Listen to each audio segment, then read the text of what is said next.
होली के शुभ अवसर पर आप देख सकते हैं यहाँ पर लौकी प्रखंड के जो भी गणमान्य व्यक्तिगण हैं वो यहाँ पर अभी मौजूद हैं और सभी लोग रंग गुलाल लगा रहे हैं। ये थोड़ा बात करते हैं। इंजीनियर कमलाकांत भारती है, उसके बाद आप कुलदीप यादव को देख सकते हैं। बोलिए सर, कहिए क्या शुभकामना रहेगा क्षेत्रवासियों के लिए? सबसे पहले तो होली के इस महापर्व पर हम अपने प्रखंडवासियों का, जिलावासियों का और प्रदेशवासियों का हृदय से अभिनंदन करते हैं, वंदन करते हैं।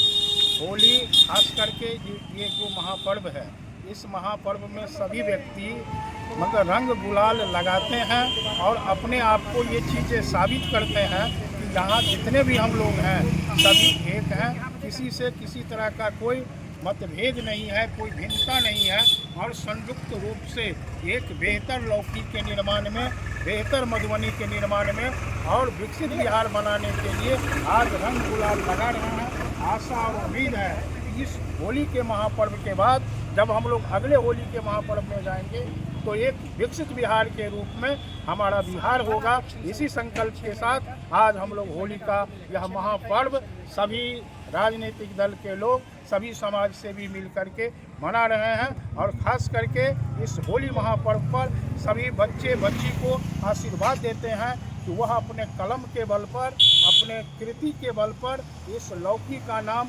उजागर करेंगे। ये आशीर्वाद छोटों को दे रहा हूँ। हैप्पी होली।